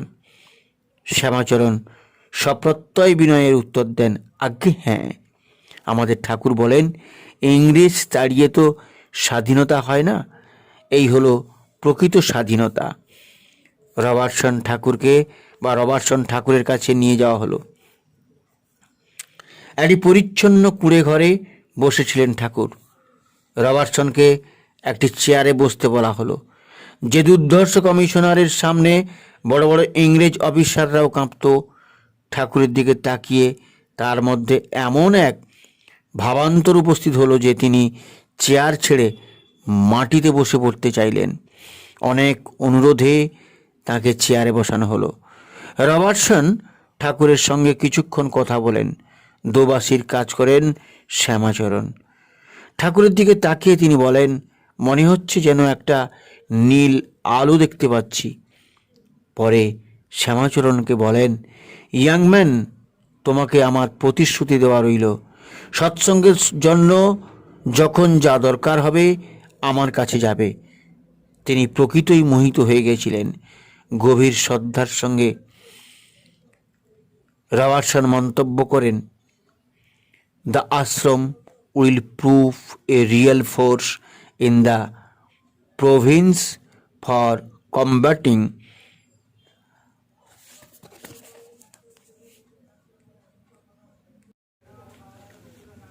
The ashram will prove a real force in the province for combating unemployment and improving the condition of the people both materially and morally. I shall be glad to give the ashram all the help in my power. পরবর্তীকালে Robertson রাইটার্সের chief secretary হয়ে যান। ঠাকুর বাংলা ভাগ রক্ষার জন্য বহু আগে থেকেই হিন্দু মুসলমান অনুপাত যাতে সমান সমান হয় সে উদ্দেশ্যে বাইরে থেকে হিন্দু এনে বসানোর কথা বলেছিলেন। এর জন্য তিনি অন্তত 2-2.5 হাজার বিঘা জমির প্রয়োজনীয়তা কথা বলেন। বাংলায় তখন ফজলুল হকের নেতৃত্বে মুসলিম লীগ মন্ত্রিসভার সৎসঙ্গকে জমি দেওয়ার ব্যাপারে আপত্তি ছিল। তা সত্ত্বেও তার বিরুদ্ধে দাঁড়িয়ে রবার্টসন সৎসঙ্গকে প্রচুর পরিমাণে জমি দিয়েছিলেন। বাইরে থেকে ক্ষত্রিয় সম্প্রদায়ের বেশ কিছু পরিবারকে সেসব জায়গায় বসানো হলো। কিন্তু এত বড় প্রকল্প রূপায়ণের জন্য যে সংঘবদ্ধ বৃহৎ উদ্যোগের প্রয়োজন ঠাকুরের অথবা সৎসঙ্গের একক প্রচেষ্টায় তা সম্ভব ছিল না। ঠাকুরের জনসংঘ নেতা শ্যামাপ্রসাদ মুখোপাধ্যায়কে এই পরিকল্পনার কথা বলে উপযুক্ত ব্যবস্থা গ্রহণের অনুরোধ করেন, কিন্তু শ্যামাপ্রসাদ যথাযথ গুরুত্ব দিলেন না বিষয়টিতে। দিলে ইতিহাসের গতি পরিবর্তিত হতো হয়তো। একবার হিমায়তপুর আশ্রমে জ্যোতিষচর্চার বিশেষ ঝোঁক হয়। শ্যামাচরণ নিজেও এই বিদ্যার বিশেষ পারদর্শী ছিলেন। ভালো ঠিকুজি কোষ্ঠীও প্রস্তুত করতে পারতেন। নিজের কোষ্ঠীও তিনি করেছিলেন এবং যে বয়সে তার মৃত্যু ঘটে বিস্ময়করভাবে সেই বয়স পর্যন্তই কোষ্ঠী ফল গণনা করেন। তারপর আর কোনো গণনা তাতে করেননি। যা হোক, ঠাকুরের ভৃগু গোষ্ঠীও সংগ্রহীত হয়েছিল ভক্তবর সুশীল চন্দ্র বসুর প্রচেষ্টায়। সেই কোষ্ঠী বিচার করে কোন জ্যোতিষী বলেন, ঠাকুরের সময় খারাপ, হিরে ধারণ করলে হয়তো তা বা কিছুটা প্রতিকার হতে পারে। তখন দুবেলা সকলের পর্যাপ্ত আহারের সংস্থা ছিল না। হীরের আংটি স্বভাবতই বিবেচনা বহির্ভূত। শ্যামাচরণ কার্যোপলক্ষে প্রায় হিমায়তপুর থেকে কলকাতা যেতেন। একবার কলকাতায় গিয়ে কিছুদিন বাদে যখন ফিরলেন, ঠাকুরের জন্য একটি হীরের আংটি এনে তাকে ধারণ করতে বললেন। আংটি কিভাবে জোগাড় হলো সে বিষয়ে প্রশ্ন করেও বিশেষ সদুত্তর পাওয়া গেল না তার কাছে। এর কিছুদিন পরে শ্যামাচরণের জননী দুর্গাদেবী জ্যেষ্ঠপুত্র পান্নালালের নগেন্দ্রনাথের প্রথমা স্ত্রীর সন্তান কাছে বাগবাজারের বাড়ির দলিলটি চান। নগেন্দ্রনাথেরা মোট 12 ভাই ছিলেন, তাই এক একজনের ভাগে বাড়ির কিছু কিছু অংশ ছিল। নগেন্দ্রনাথের অংশটি দলিল জ্যেষ্ঠপুত্রের কাছেই থাকত। দুর্গা সুন্দরী দলিল চাইলে তিনি বলেন, মা, দলিল তো আমার কাছে নেই। গোপাল শ্যামাচরণের ডাকনাম। গোপাল নিয়ে গেছে। দুর্গা সুন্দরী অবাক হয়ে বলেন, সে কি, ও দলিল নিয়ে কি করবে? পান্নালাল বললেন, তা তো জানি না। এরপর দুর্গাদেবীর শ্যামাচরণের কাছে দলিল চাইলে তিনি বলেন, দলিল তো আমার কাছে নেই, এখন দিতে পারবো না। মা জিজ্ঞাসা করেন, কি হয়েছে? দলিলের দিতে পারবি না? কোথায় তা? শ্যামাচরণ নিরুত্তর থাকেন। বহুবার প্রশ্ন করেও উত্তর না পেয়ে মা শেষ পর্যন্ত ঠাকুরের কাছে গিয়ে নালিশের সুরে বলেন, গোপালী, তোমার আস্কারা পেয়েই ছেলেগুলো এমন হয়েছে। দলিল কোথায় কিছুতেই বলছে না গোপাল। ঠাকুর তখন শ্যামাচরণকে ডেকে জিজ্ঞাসা করেন, গোপাল, দলিল নিয়ে কি করেছিস? অগত্যা শ্যামাচরণ উত্তর দেন, ওটা বন্ধক দিয়ে আপনার জন্য হীরের আংটি গড়িয়েছি। শুনে ঠাকুর তো স্তম্ভিত। বলে কি পাগলটা, বাড়ি বাঁধা দিয়ে হীরের আংটি? শ্যামাচরণ বলেন, তা কি করব, আপনার সময় খারাপ, হীরের আংটিতে যদি উপকার হয়। ঠাকুর তো একেবারেই শোরগোল ফেলে দিলেন, ওরে গোপালের বাড়ি বাঁচা, তোরা সবাই মিলে। তখন সবাই মিলে চাঁদা তুলে চেয়ে চিনতে ভিক্ষে করে টাকা দিয়ে বাড়ির দলিল ছাড়ানো হলো। এরপর দুর্গা সুন্দরী তার নিজের এবং পুত্রবধূ রেণুর প্রায় সমস্ত গহনা বিক্রি করে উত্তর কলকাতার ডাবলেনে একটি বাড়ি কেনেন। কিন্তু এ বাড়ি যে তাঁদের, একথা শ্যামাচরণকে জানাননি। তাকে বলা হয়েছিল বাড়িটি তার ভাগ্নি মাসি শিখরবাসিনীর কন্যা ঈশ্বরীর বাড়ি, এবং তা জেনে শ্যামাচরণ অত্যন্ত সন্তুষ্ট হয়েছিলেন। তার এই ভুল ধারণা আমৃত্যু ছিল। কি তীব্র ইষ্টানুরাগ এবং কত মহৎ অন্তঃকরণ ছিল তাঁর! এ ঘটনা তার অন্যতম উদাহরণ। ডাবলেনের সেই বাড়িতেই কিছুকাল আগে পর্যন্ত শ্যামাচরণের জ্যেষ্ঠ পুত্র সুপণ্ডিত পদার্থবিজ্ঞানী অধ্যাপক ডক্টর অরুণাদিত্য মুখোপাধ্যায় বাস করতেন। ঠাকুরের আশ্রয়ে যারা এসেছিলেন তাদের মধ্যে নানা ধরনের মানুষ ছিলেন এবং সকলের অভিপ্রায় বা দৃষ্টিভঙ্গি সব সময় স্বচ্ছ ছিল না। এর ফলে ঠাকুরকে এবং তার একান্ত কাছের যারা, তাদের বহু বেদনাময় অপ্রীতিকর পরিস্থিতি ভোগ করতে হয়েছিল। এমনই একটি ঘটনা এখানে বিব্রত হচ্ছে। সৎসঙ্গের কোনো একটি তহবিলে একবার 12,000 টাকা জমা পড়ার কথা। শ্যামাচরণ সেই অর্থ অপর একজনের মাধ্যমে জমা দেওয়ার জন্য পাঠান, কিন্তু যে কোনো অজ্ঞাত কারণে সে টাকা যথাস্থানে জমা পড়েনি। সৎসঙ্গে তৎকালীন প্রেসিডেন্ট শ্রী ঠাকুরের মধ্যম ভ্রাতা পূজনীয় খেপুদা বিষয়টি ঠাকুরের গোচরে আনেন এবং সর্বসম্মুখে এমন একটি পরিস্থিতির সৃষ্টি হয়েছিল যাতে শ্যামাচরণই যেন এই ব্যাপারে দায়ী এমনটি প্রতিপন্ন হলো। শ্রী ঠাকুর তার নিকটজনের দোষের শাস্তি দিতেন নিজেকে আঘাত করে।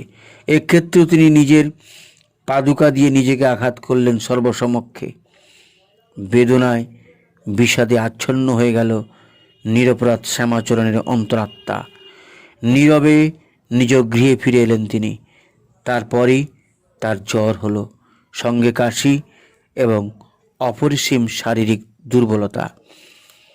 হিমায়তপুরে চিকিৎসায় বিশেষ ফল না হওয়ায় সপরিবারে কলকাতায় গেলেন শ্যামাচরণ। স্ত্রীর পিত্রালয়ে স্ত্রী ও শিশুপুত্রকে পাঠিয়ে দিয়ে নিজে বাগবাজারের বাড়িতে রইলেন। বিখ্যাত বক্ষরোগ বিশেষজ্ঞ নেতাজি সুভাষ অগ্রজ ডক্টর সুশীল বসু তাকে পরীক্ষা করে নিশ্চিত হলেন যে তার যক্ষ্মা হয়েছে। এ কথা জেনে নিজের ব্যবহার্য জিনিসপত্র সম্পূর্ণ পৃথক করে নিলেন। ঘরে কাউকে প্রবেশ করতে দিলেন না এবং স্ত্রীকে খবর পাঠালেন পুত্র সহ পিতৃগৃহেই থাকতে। ঠাকুরকে সমস্ত সংবাদ জানানো হলে তিনি তৎক্ষণাৎ সবাইকে নিয়ে শ্যামাচরণকে হিমায়তপুর ফিরে আসতে বলেন। শ্যামাচরণ তাই করলেন। আশ্রমিক হোমিও চিকিৎসক অমরলাল বসু, যিনি টালার কর্তা নামে পরিচিত ছিলেন, তাকে ডেকে ঠাকুর ইগনেশিয়া নামক ওষুধটির গুণাগুণ ভালোভাবে দেখতে বললেন।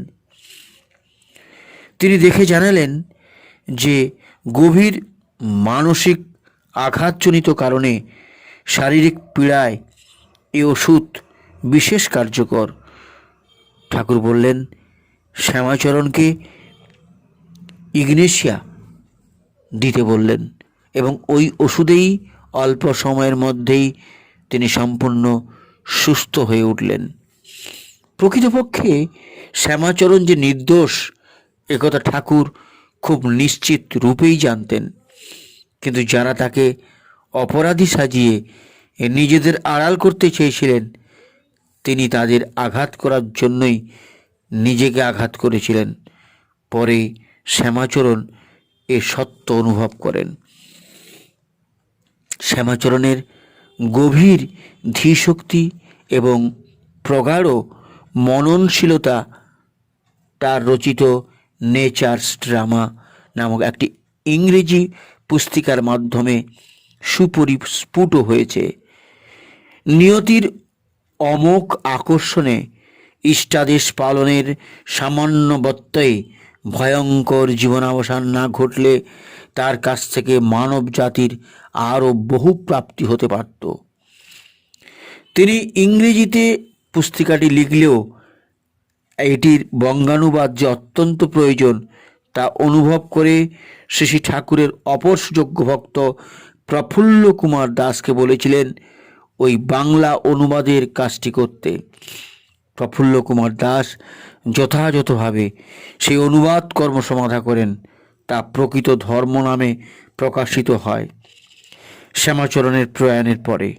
প্রকৃত ধর্ম থেকে অংশবিশেষ এখানে উদ্ধৃত করা হচ্ছে শ্যামাচরণের স্বচ্ছ দৃষ্টি ও আদর্শ প্রাণতার দৃষ্টান্তরূপে। মানব জাতির যথার্থ মঙ্গলের স্বরূপ এবং তার সাধনের উপায় তাঁর রচনাটির উপজীব্য।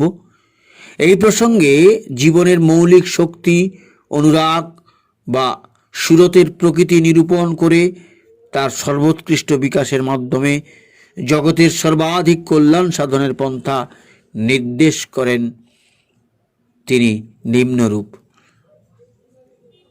আমরা এখন অনুরাগের মনস্তত্ত্ব অর্থাৎ এর উদ্ভব ও বিকাশ সম্বন্ধে আলোচনা করব, কারণ জীবনের যথার্থ উন্নতির সার কথা ও মর্মবাণী এতেই নিহিত।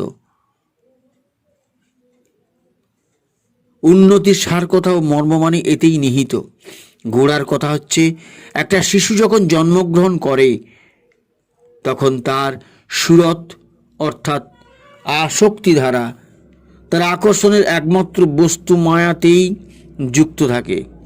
তারপর বয়স হওয়ার সঙ্গে সঙ্গে সে তার বাবা এবং অন্যান্য ব্যক্তি যাদিগকে তার মা শ্রদ্ধা করেন ইত্যাদিকে ভালোবাসতে শুরু করে। মাতার প্রভাব এমনই করে অজ্ঞাতসারে সন্তানের মধ্যে সঞ্চারিত হয়। মানুষের সহজ সুরত মাতা হতে উদ্ভূত হয়ে এক পরিপূরক হতে আর এক পরিপূরকের দিকে অগ্রসর হয়ে চলে এবং শেষটা যে মহাপুরুষ তার সমগ্র সত্তাকে অনুরঞ্জিত করতে পারেন তাতেই নিবদ্ধ হয়। আসক্তির পাত্র যত নিখুঁত হবেন আমাদের পূর্ণতাও হবে তত গভীরতর। চরমোৎকর্ষপ্রাপ্ত পরম পরিপূরণী শক্তি সম্পন্ন যুগ প্রবর্তকের প্রতি যদি কেউ ভক্তি ন্যস্ত করতে পারে তার পক্ষে তখন শ্রেষ্ঠ সাফল্য ও বিকাশ লাভ সম্ভব হয়ে ওঠে, কারণ তিনিই পরম পিতার প্রিয় সন্তান, মানুষের মুক্তির একমাত্র রাজপথ। বর্তমান যুগে অবস্থা এমন হয়ে দাঁড়িয়েছে, মানুষের চরিত্র এত কুটিল ও জটিল হয়ে উঠেছে, ব্যক্তির সুখ শান্তির ধারণা এত বিকৃত হয়ে পড়েছে, বিজ্ঞানের মারণাস্ত্র সকল এত দ্রুত গতিতে উদ্ভাবিত হচ্ছে, পরস্পর বিরোধী রাজনৈতিক মতবাদসমূহ দেশে এমন প্রাধান্য লাভ করছে যে এমনতর পারিপার্শ্বিকতায় জীবন ধারণ যেন অসম্ভব হয়ে উঠেছে। এখন প্রয়োজন পীড়িত জনসমক্ষে জানাবার দিন এসেছে যে সহস্র সহস্র ক্লিষ্ট মানবের আকুল প্রার্থনার ফলে এমন এক ব্যক্তি ব্যক্ত হয়েছেন, যিনি ঋষিদের ভবিষ্যৎবাণী অনুযায়ী নিজে যে আদর্শ প্রচার করেন, বাস্তব জীবনে তা কাঁটায় কাঁটায় পালন করেন, এবং তিনি সৎসঙ্গ আন্দোলনের প্রাণ ও প্রদীপ স্বরূপ। হিন্দু তাকে স্বীয় আদর্শের মূর্ত বিগ্রহ হিসাবে গ্রহণ করে। তাকে দেখে মোহাম্মদকে গভীরভাবে অনুভব করা যায় বলে মুসলমানরা তার ভক্ত হয়। যীশুখ্রিস্টের প্রকট প্রকাশ জ্ঞানে খ্রিস্টানরা তাকে অনুসরণ করে। তাঁর মতে তথাকথিত ধর্মান্তর গ্রহণ মহাপাপ বিশেষ, কারণ এর মধ্যে বিশ্বাসঘাতকতার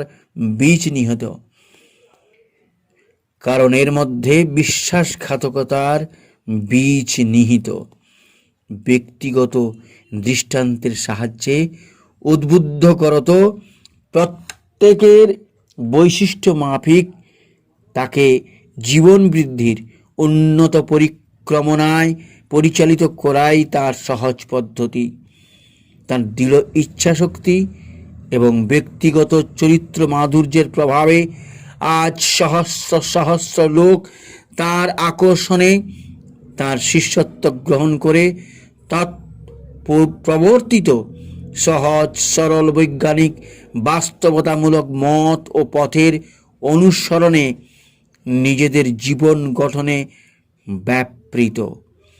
শ্রী ঠাকুরই এই সৎসঙ্গ আন্দোলনের প্রাণবস্তু ও কেন্দ্র শক্তি। শ্রী ঠাকুর বলেন, ধর্ম কখনো বহু হতে পারে না, ধর্ম এক, এবং সর্বপ্রকার ধর্ম মতের মূল তত্ত্ব অভিন্ন। ধর্মই জীবনের আদিম উপাদান। দৈনন্দিন সাংসারিক জীবনকে কৃতকার্য করে তুলতে হলেও ধর্মই প্রধান প্রয়োজন, কারণ ধর্মই আমাদের জীবনকে সর্বভাবে ব্যাপ্তি, বিকাশ, উপভোগের উদ্দেল করে তোলে। শ্রী ঠাকুরের মতে গভীর ও ব্যাপকতম অনুভূতি সম্পন্ন কোনো পুরুষের নিকট হতে দীক্ষা গ্রহণ জীবনের অবশ্য করণীয়, কারণ দীক্ষার ভিতর দিয়েই যুগপৎ শরীর ও মনের অনুশীলন দ্বারা দক্ষতা অর্জনের বাস্তব কৌশল সঞ্চারিত হয়। দীক্ষার মূল কথা হলো সত্যিকার শ্রদ্ধা, অনুরাগ ও উপাসনা নিয়ে নিজেকে প্রিয় পরমে যুক্ত করা। শ্রী ঠাকুর প্রবর্তিত দীক্ষা পদ্ধতিতে জপ ধ্যানের প্রথা জানিয়ে দেওয়া হয়। নিয়মিত জপ মানুষের মস্তিষ্ক কোষকে ছাড়াপ্রবণ করে তোলে এবং যথাবিধি ধ্যান মস্তিষ্কের ধারণ ক্ষমতা বৃদ্ধি করে। সুতরাং জপ ধ্যান একত্রে সমগ্র মস্তিষ্কের সংবেদনশীলতা এবং গ্রহণ সামর্থ্য ফুটিয়ে তোলে। আমরা শুধু নিজেদের যুগের জন্যই দায়ী নই, ভবিষ্যৎ বংশধরদের প্রতিও আমাদের দায়িত্ব ও কর্তব্য রয়েছে। আমরা আমাদের পূর্বপুরুষের গুণাবলী উত্তরাধিকার সূত্রে পেয়েছি। আমাদেরও উচিত সন্তান সন্ততিকে মহত্তর দীপ্তি দান করা। সুতরাং সুপ্রজননে দৃঢ় ভিত্তিতে এমন এক সমাজ ব্যবস্থা গঠন করা প্রয়োজন, যাতে পূর্বপুরুষের সাধনার ধন সর্বসমাধনী আর্যবিধান অনন্তকাল ধরে বিবাহ, ধর্ম ও কৃষ্টির ভেতর দিয়ে বিধিবদ্ধভাবে সঞ্চার ও সঞ্চালন করবার মতো উপযুক্ত সুসন্তানের আবির্ভাব হতে পারে। আর্য সমাজ বিশিষ্ট 4 বর্ণে বিভক্ত, যথা বিপ্র, এরা ব্রাহ্মণের ঔরসজাত, ব্রাহ্মণত্বের যাবতীয় সম্ভাবতা এদের মধ্যে সুপ্তাবস্থায় আছে। 2 ক্ষত্রিয়, মানুষকে রক্ষা করা ও দুঃখ ও ক্ষত হতে ত্রাণ করা এদের কাজ। 3 বৈশ্য, কৃষি শিল্প বাণিজ্যের সাহায্যে সমাজকে সেবা করা এদের কাজ। এবং 4 শূদ্র, অর্থাৎ সূচীকৃত অনার্য। আদিমকাল হতে এই 4 বর্ণ আর্য সমাজে বাস করছেন। প্রত্যেককে স্ব বৈশিষ্ট্য রক্ষা করে অনুশীলনের সাহায্যে যাতে ব্রাহ্মণত্বে পৌঁছতে পারেন, এটাই ছিল তাদের লক্ষ্য। সৎসঙ্গ আজ তাই বিশেষ করে এই কথা বলছে যে যুগ যুগ ধরে ঋষিদের সতর্ক পরীক্ষা, পর্যবেক্ষণ ও অভিজ্ঞতার ফলে সমাজ বিধানের যে নিখুঁত জীববিজ্ঞান সম্মত তত্ত্ব আবিষ্কৃত হয়েছে, সেদিকে লক্ষ্য না রাখলে কখনো সমাজের সত্যকার শ্রেষ্ঠ ও উন্নত সন্তানের জন্ম হওয়া সম্ভব নয়। শ্রী ঠাকুর বলেন, একটা বৃক্ষকে সতেজ, সুস্থ ও ফলবান করতে গেলে যেমন নূতন সারের প্রয়োজন হয়, মানব সমাজের ক্ষেত্রেও তেমনি উন্নত সন্তান লাভ করতে গেলে পোষণীয় পরিশ্রুত নতুন রক্ত ক্রমিকভাবে সঞ্চালিত করতে হয়। আর তার প্রণিধান লব্ধ অভিমত যে উচ্চ বর্ণের নারী যখন নিম্ন বর্ণের পুরুষে উপগত হয় তখন সন্তান অবশ্যই হীন হয়, কিন্তু নারী যখন শ্রদ্ধাভক্তিতে মুগ্ধ ও বুদ্ধ হয়ে উচ্চ বর্ণোদ্ভূত গুণবান পুরুষকে বরণ করে তখন তার যে সন্তান হয় সে শাস্ত্রে, বীর্যে, বিদ্যায় উল্লম্ফী হয়েই চলে। বংশ পরস্পরায় সমাজকে দৃঢ় বর্ধিষ্ণু ও সক্রিয় করতে বা রাখতে হলে অনুলোম অসবর্ণ বিবাহ অবশ্য প্রবর্তনীয়। জন নিয়েই জাতি, তাই জাতির উন্নতি করতে গেলে প্রত্যেক ব্যক্তিকে স্বাস্থ্যে, শক্তিতে, চারিত্রে উন্নত করে তুলতে হবে।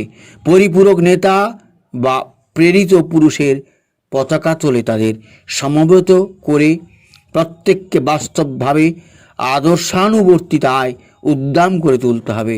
তারপর এই আন্দোলন ব্যক্তিগত বিকাশকে সমাজে চিরন্তন করে এমন এক মহান জাতি সৃষ্টি করতে চায় যা ধর্ম, কৃষ্টি, উন্নতি প্রবণতা সহ অনন্ত ভবিষ্যৎকাল ধরে স্বীয় অস্তিত্ব অক্ষুণ্ণ রাখবে।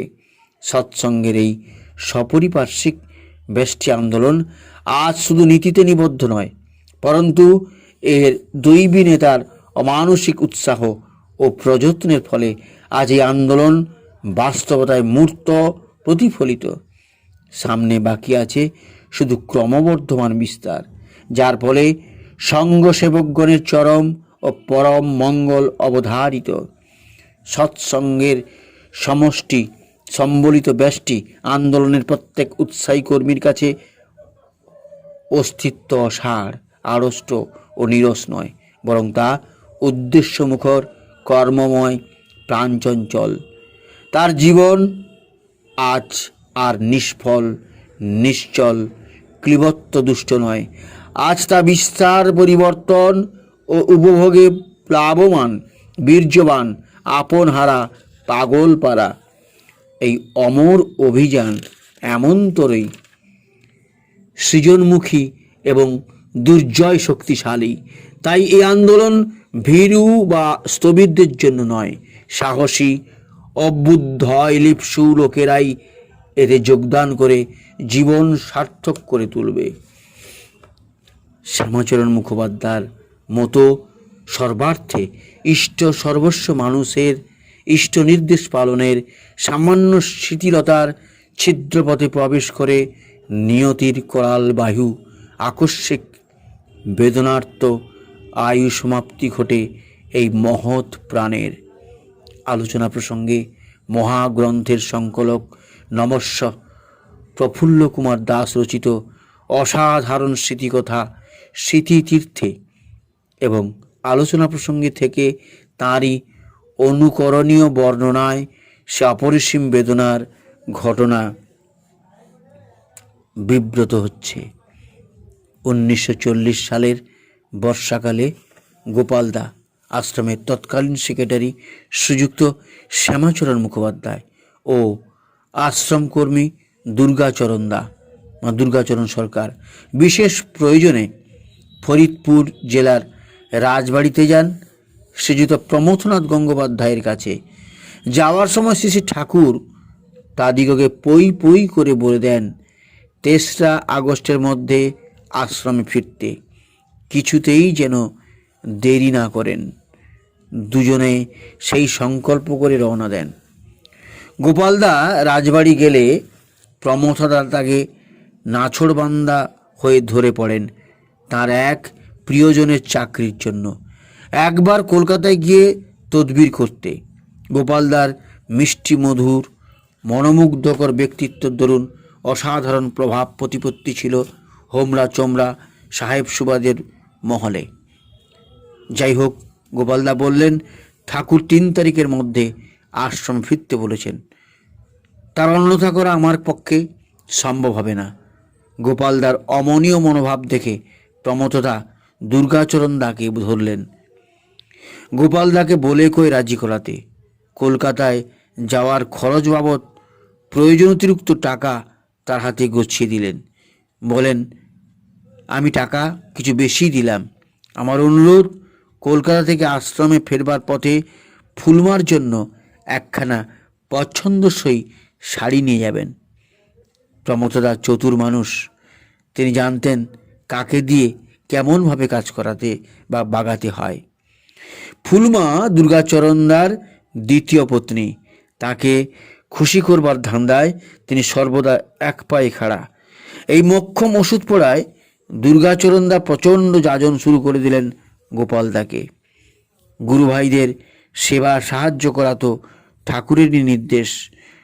আপনার অমুক সাহেবকে বলে দেওয়ার একজন বেকার যুবকের যদি চাকরি হয় তাহলে মালিক দারুণ খুশি হবেন। আর আমরা তো কলকাতায় দেরি করব না, আপনি সাহেবের সঙ্গে দেখা করতে যতক্ষণ তার পরের গাড়িতেই তো আমরা সোজা পাবনা রওনা দেব। গোপালদা বললেন, ঠাকুরের আদেশ লঙ্ঘন করা কি ভালো হবে?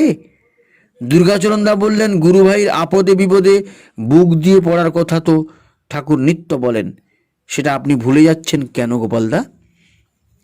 আপনি তো মহাপণ্ডিত বোদ্ধা ব্যক্তি, আপনি ঠাকুরের আদর্শের স্পিরিটটা বুঝে চলবেন না তো? এতে দেখবেন ঠাকুর আপনার উপর বেশি খুশি হবেন। অগত্যা গোপালদা দুর্গাদা একসঙ্গে কলকাতার রাত্রি গাড়িতে রওনা দিলেন। ওই দিন ভোর রাত্রে মাঝদিয়া স্টেশনে ট্রেন কলিশনে গোপালদা, দুর্গাদা এবং আরও অনেকে যাত্রী মারা যান। এতে শ্রী ঠাকুর একেবারে ভেঙে পড়েন। আহার নিদ্রা ত্যাগ করে শ্রী ঠাকুর অবিরাম দিবারাত্র উচ্চৈশ্বরে রোদন ও বিলাপ করতে থাকেন। তার অবিশ্রান্ত আর্তক্রন্দন, করুণ বিলাপ এবং বুক ফাটা আর্তনাদের আশ্রমের আকাশ বাতাস ভারাক্রান্ত হয়ে ওঠে। শ্রাবণের দুর্যোগের সঙ্গে এক গভীর বিষাদের কালো ছায়া চতুর্দিক আচ্ছন্ন করে ফেলে। দিন রাত কাঁদতে কাঁদতে শ্রী ঠাকুরের চোখ মুখ ফুলে ওঠে, গলা ভেঙে যায়, তবু কান্নার বিরাম নেই। যিনি সবার সান্ত্বনা, তিনি আজ শোকে অধীর। তাকে সান্ত্বনা দেবে কে? তার এই অবস্থা সহ্য করতে না পেরে অবশেষে গোপালদার মা ও মাসিমারা এসে বললেন, গোপালী, আমরা যে তোমার এই অবস্থা আর চোখে দেখতে পারি না, আমাদের মুখ চেয়ে তুমি শান্ত হও। কি আর করবে, ভাগ্যে যা ছিল তা হয়েছে, এখন তুমি ভালো না থাকলে কার মুখ চেয়ে আমরা দাঁড়াবো? তাদের নিরন্তর প্রবোধনায় শ্রী ঠাকুর ধীরে ধীরে শান্ত হলেন। গোপালদা দুর্গাদা মারা যাওয়ার পর আশ্রমে গুঞ্জন উঠল, গোপালদার মতো ভক্তরাজের এভাবে জীবন অবসান ঘটল কেন? ঠাকুর কেন এটা ঠেকাতে পারলেন না? ঠাকুর তখন বলতেন, গোপাল দুর্গাচরণ গেল, সেইটাই মানুষ দেখছে। কতজন যে যমের হাত থেকে রেহাই পেয়ে যাচ্ছে তা তো আর কেউ দেখছে না। সে খবর জানেন একমাত্র পরমপিতা। আমাকে হ্যান্ডেল না দিলে আমি কিছুই করতে পারি না। হ্যান্ডেল হাতে পেলে সবার কুষ্টি ওলট পালট করে দিতে পারি। নির্বিচারে আমার কথা মেনে চলে যে সে লাখো মূর্খ হলেও মহাজ্ঞানী, আর নিজ খেয়ালে চলে যে সে মহাজ্ঞানী হলেও বাস্তবে পাগল ও বেকুব।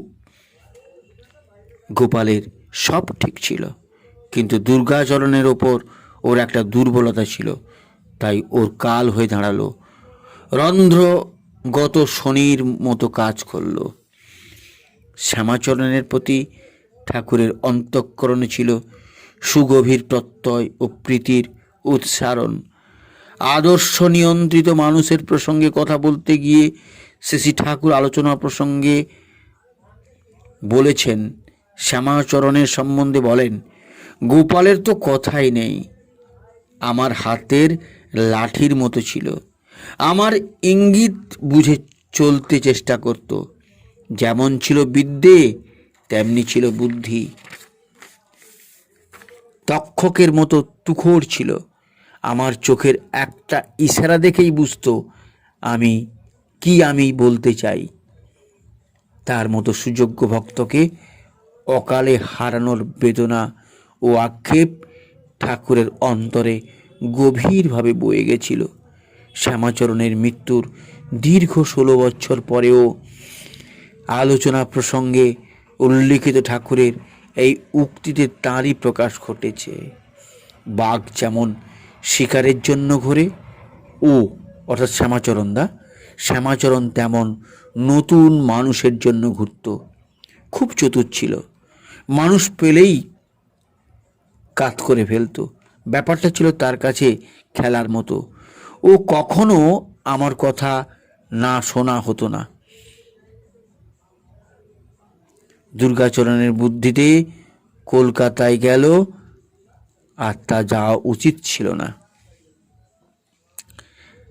এরও 6 বছর পরে তার আরও একটি মন্তব্য, গোপাল যদি বেঁচে থাকতো তাহলে একদিন অ্যাটম বোমা না হোক অন্তত অ্যাটমিক এনার্জিটা বের করে ফেলতো ঠিকই। তারপর আর ওরকম মানুষ পেলাম না। কি করতো? বেলা 12টা 1টার সময় ছাতা মাথা দিয়ে মাঠে রোদের মধ্যে বসে থাকতো। কি সব দেখতো, ওখানে বসে আবার অঙ্কও কষতো। দীপরক্ষিতে বলেছেন। এছাড়াও কথা প্রসঙ্গে আরও বহুবার বহু স্থানে ঠাকুর তার এই অকালে বৃন্দচ্যুত ভক্তটির যোগ্যতা, দক্ষতা ও নিষ্ঠা সম্বন্ধে সোচ্ছ্বাসে মন্তব্য করেছেন। ইষ্টাদেশ পালনে তিলমাত্র বিচ্যুতির ফলে অকালে অসময়ে থেমে গেল বিপুল সম্ভাবনাময় জীবনের দুর্বার যাত্রা। কিন্তু যে নিবিড় ইষ্টানুরাগ, দীপ্ত কর্মপ্রেরণা এবং উজ্জ্বল মনীষা তার মধ্যে উৎসারিত হয়ে উঠেছিল, তার বিনাশ নেই।